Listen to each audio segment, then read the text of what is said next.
For recording. A very good morning to Brazil and very good evening to India. Good day to all viewers of whole world connected with Global Edu-Leader Forum. Global Edu-Leader Forum is a forum of intellectual which aims to empower people and connect people from head to heart. The sole intent of such program, bringing awareness, having discussion of the topic which is closely related to the life of youth who can create happiness in this whole world. Today we have Dr. Megu Langelo. If I pronounce wrong, forgive me, and two panelists, Ms. Lika and Dr. Santi from India. The topic sustainability as a key topic in a higher education under program Global Green. I would love to invite Dr. Megu Langelo over to you with your brief introduction along with your topic for next 15 to 20 minutes. So once again, I welcome to all viewers, those who are on the screen. I welcome to all the students and interns, those who are watching this program around the globe, because these global challenges are going to be faced by you. We as a people, those who are sharing our experience, will be benefited only once you put your practices on real ground. So over to you, Professor. And welcome once again. Thank you so much, Professor. Well, first of all, for the invitation, and I'd love also to thank to Professor Beatriz and Professor Cristina Keiko Yamaguchi, our colleagues from Brazil. I'm talking directly from Portugal. I am living here, and I'm a professor at UNESCO University at Brazil. And grace to all these technologies, we can go forward with our work and our research. And today we are also pleased to have other colleagues as Professor Kelly Giannizzini and other professors, and especially our students from masters. They are masters and PhD students and in socioeconomic development at UNESCO University. So thank you so much to have share your time and have a little bit time to talk about sustainability as a key topic in higher education. This is our subject today. We're going to talk a little bit about some experiences that we had with our students and also try to link this discussion with the 2030 agenda and the goals of sustainable development. That is something very important for higher education right now around the world.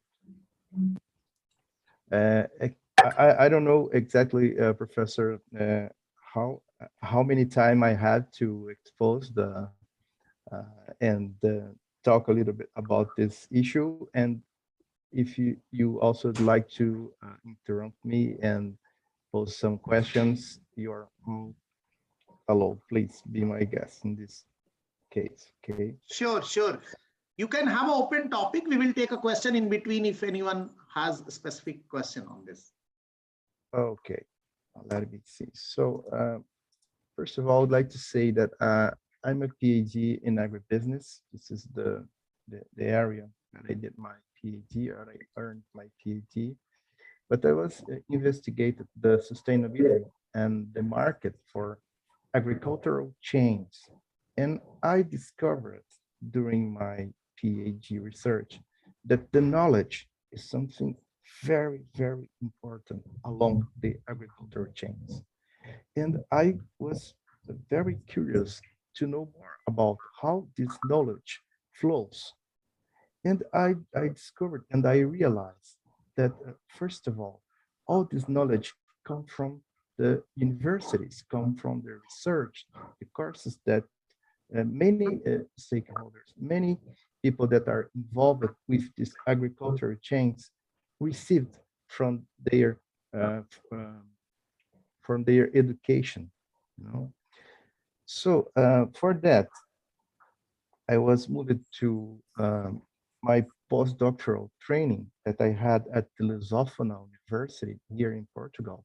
And I tried to evaluate the development of the blended learning and all these technologies works to help us in graduate programs, and especially for the graduated ones, also for the undergraduate students, but for the graduate, the ones that are already have already earned a undergraduate course and now are in charge and are responsible to conduct many researchers and at the same time involved with the sustainability issue. So nowadays, I'm very interested in international cooperation and educational technologies that also help us to increase all that knowledge that I mentioned in the agribusiness field. And as I told you, um, the all this knowledge started and became from the universities, from the courses that we had from our education. So in these terms, I'd like to say that we were trying to understand where it comes from. And if you just imagine and have the time to spend some time to imagine how it comes from, and you realize that from the Brundtland, uh, from the Brundtland report, as I think that many of you already know, the Brundtland report, we had uh, the definition of um, sustainable development. And in the page 24 of that report, we see the sustainable development definition that is the humanity ability to make development sustainable, to ensure that it meets the needs of the present without compromising the ability of future generations to meet their own needs. So I think that you already know this sentence. This is well known around, and from the 80s to the 90s and to this century, this is something, it's a kind of a mantra. Everybody are talking about it, but many don't understand exactly what does it means. And if you just take this sentence and realize that when you are talking about future generations that come from the 80s and the 90s, this definition about sustainable development and the sustainability itself, it's something a little bit abstract. And it, I mean, this is just a kind of a speech. The global leaders introduced it, the national governments and the countries try to aggregate this meaning and this definition to their policies and try to understand how they can do it. So the universities and the higher education have a very important role in this field because many of these researchers that you are conducting since in the 90s and especially in our century became more and more present in the day by day of our students.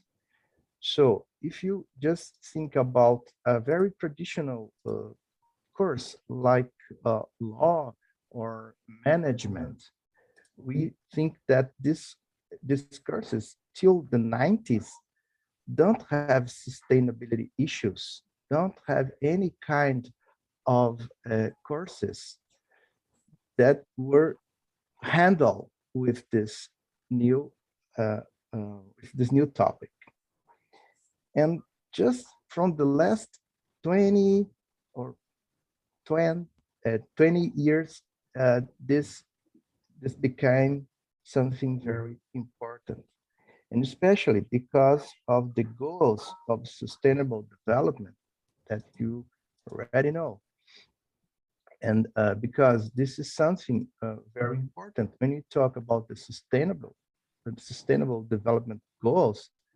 As you know, you have 17 goals, and one of them is directed, linked with the quality education. And it is impossible to think nowadays a Congress or even a um, academic, uh, it could be a symposium or something like that, when we don't talk about one of the 17 goals, because university really embrace this initiative from the United Nations and is trying to uh, and trying to put all these goals in some courses, disciplines, and actions at the universities. So in our experience, what I can say, and I am trying to talk about all of this context, just to remind you that we are also responsible for all this change and all these researches that you are conducting. So um, in a more practical way, I can say that as a professor, what I'm trying to do in the last 10 and 20 years is just to try to translate to these students that are coming from the high school, because they receive some of this knowledge from math, biology, chemistry, physicists, and how can they link it, of this elementary knowledge, all this basic knowledge that they had to the end of the high school, to the knowledge linked to the sustainability that they will receive at the university, at the higher education environment. For example, if they are a good student in biology, they probably can go to a undergraduate course in, I don't know, in veterinary or in, engineering agronomics, and he or she can use this knowledge and link it with sustainability to go forward, make some research, and also try to utilize the natural resources in a way that these resources we can be available for the next generation. So this is the goal. This is what we are talking about. So as a professor, I was trying to put all this knowledge, and as I said, I tried to translate this sustainability thing to the students that come, because I'm not going to say the only knowledge, but the majority, that the knowledge that they had during the high school is something, sustainability is something to put the garbage in the right way, save the whales, don't, small things that we learn as children, and we also learn as teenagers. But when you became an adult and you are at the university and you're talking about the higher education environment, you must be more than that. You can do more than that, because you will be access to knowledge. That knowledge that after your undergraduate course as a manager or in engineering, you can use to put this knowledge in a more understandable way during that agriculture chains. And the consumers that are in the end of that chain will really clear understand what your organization would like to communicate, the practices that you are doing, and how they are conducting your experiments with animals, for example. That is something that concerns many consumers nowadays. So many of these issues, mix it and put it together, represent dimensions of sustainability.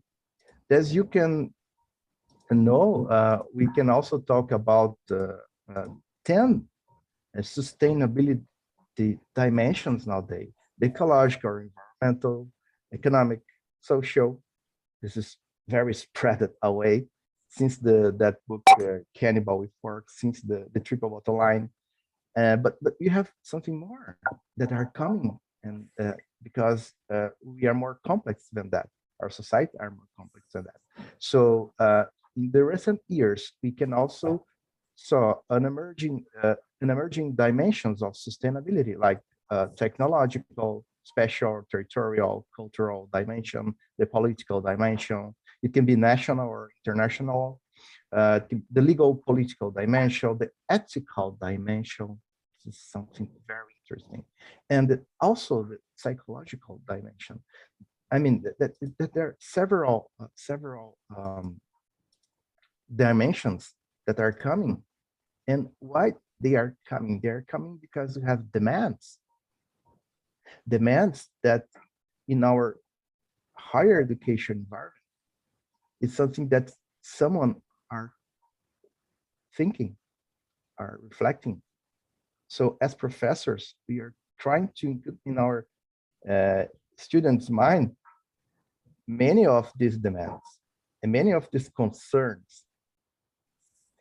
And as mentors and supervisors for our mentees, our masters, PhD, and also for the undergraduate mentees, we are trying to translate, to clarify, and also to clarify, because nowadays we have a lot of misunderstood concepts.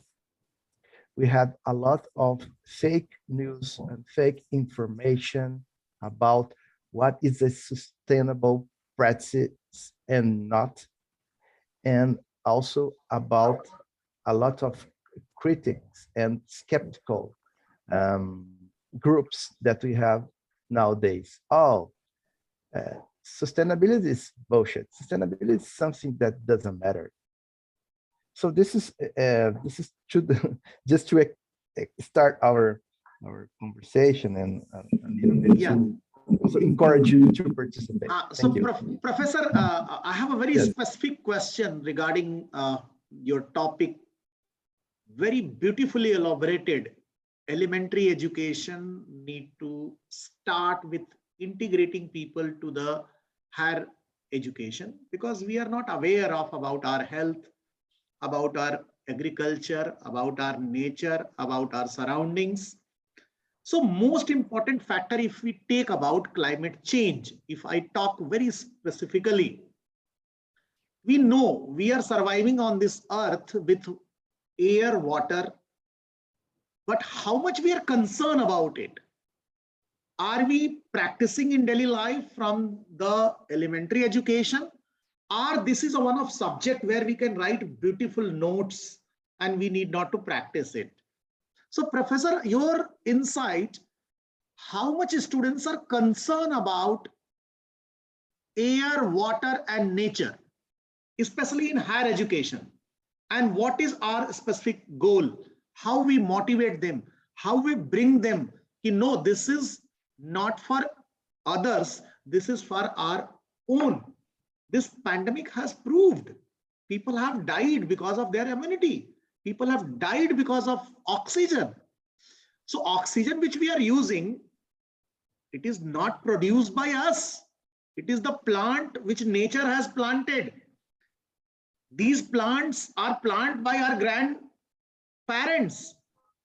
Are we planting or we consume this oxygen and we go out of this world. So my sole question direct to you, how much this senior generation university students are concerned about this topic, and what is your experience in short?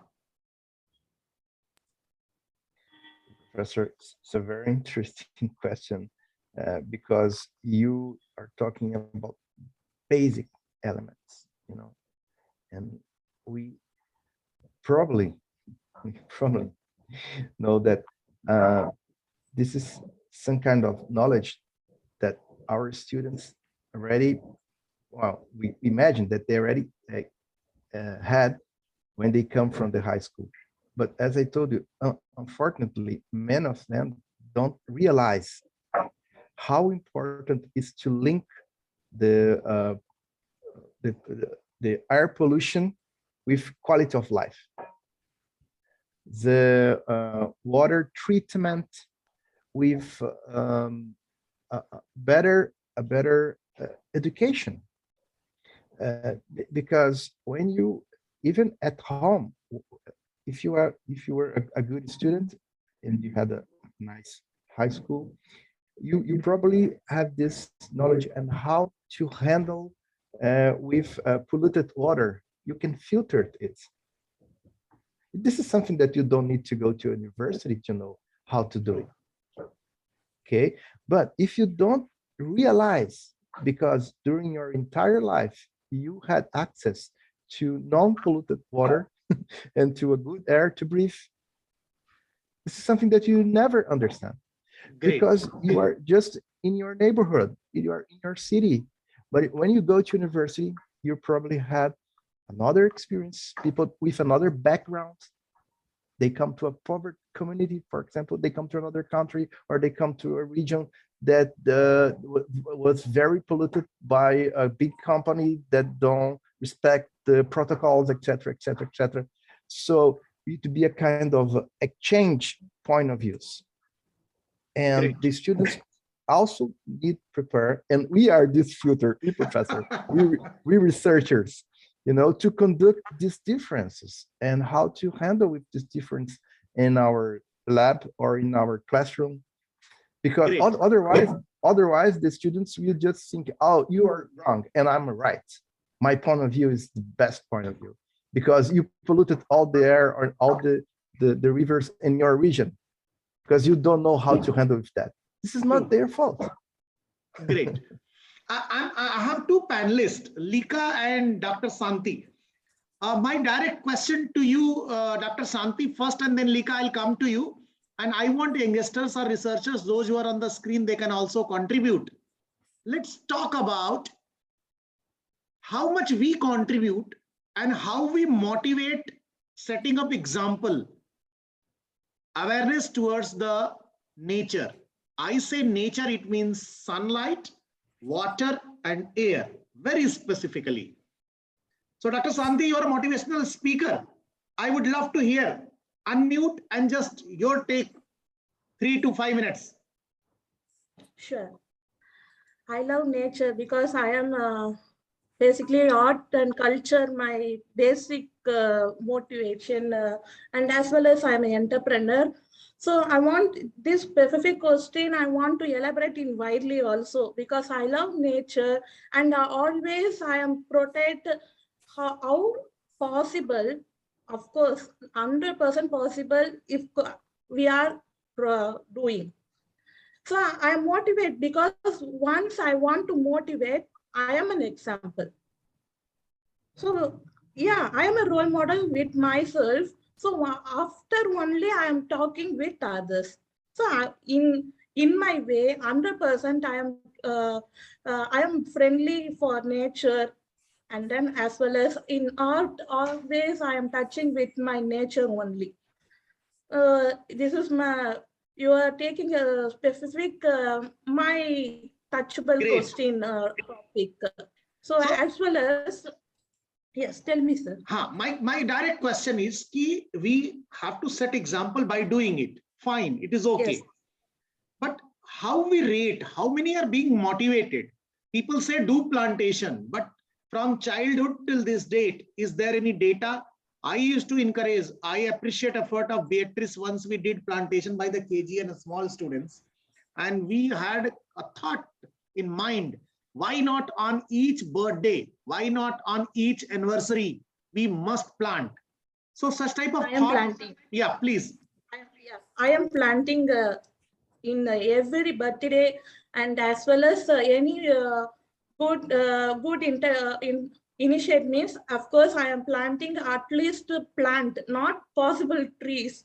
Okay, great. But I am doing plant Okay. in my terrace, as well as gardening.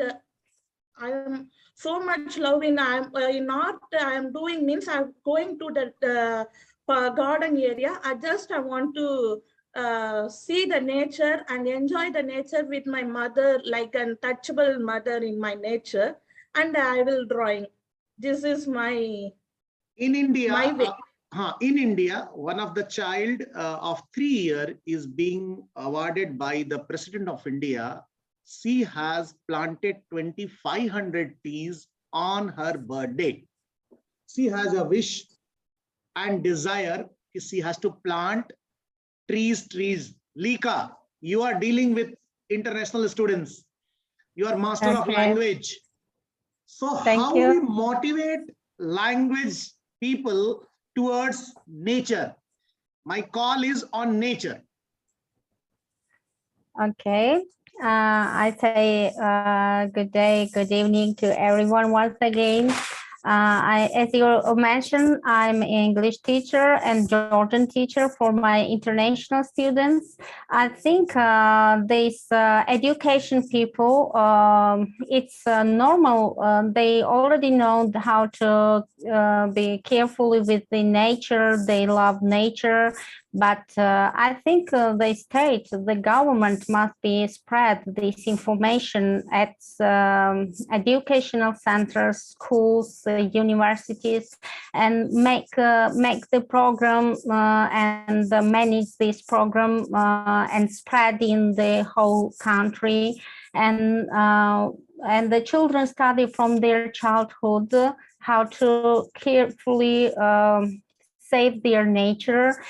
I think in my country, everyone loves the nature from their school time at university, but we have some cases that someone is not carefully with nature because this is a business, or we don't know who is cutting the trees, our government maybe, and and I think from the government must be spread this information.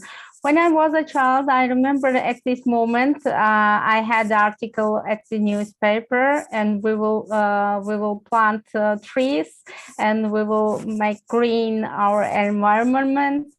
As I cannot plant anything in outside, but if some programs will be in our state, I will be a leader for my students, and I will participate if the government will be make these restrictions. Very good, very good. I think I promise Dr. Beatrice will invite you once we'll have our plantation drive, because our sole intent of this Global Edu-Leader Forum is, once we talk a lot with the brain and things comes to the heart. I keep saying distance from head to heart is hardly this to this is 12 to 18 inches, but it takes entire life to connect. Yeah, as you know, Georgia is so green country. We have a lot of green places, very peacefully places, but we have a great problem in one place, and I cannot speak about it because this is a political point for us. Absolutely, I don't want any political statement, controversy towards our opinion, but as a human being, once we know air is important. Air is not divided into India, Brazil, Georgia, America, Australia. Air is the same. Yes. Oxygen is oxygen. Water is the same for Australia, Europe, Asia, every living things on the earth. And this United Nations is a platform where things are being taken into notice, and it is being contributed by each one who is present as a living on the earth. We know we are the human being, most intellectual people on the earth. We are far, far better than animals. But sometimes what I have seen, due to our urban development, buildings, airports, industries, these are being taken into priority and we are getting away from the nature. But believe me, it is my own research. I invite all youth to take oath on your each celebration, maybe birthday, maybe anniversary, maybe getting degree from the college. Each and every happy moment should be or must be celebrated with the love towards the nature. This is what the outcome we are collecting today from the screen. I have a researcher on the screen. I think if I invite Leticia, she was on the screen, or any researcher who wants to contribute your own practical experience of life, how youth is taking forward. Yes, Dr. Santi, you want to add? Yeah, please.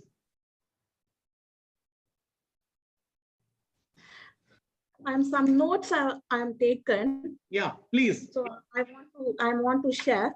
Yeah. Basically, that meets the needs of the present without compromising the ability of future generation to meet their own needs. Given needs, primary role as knowledge producer.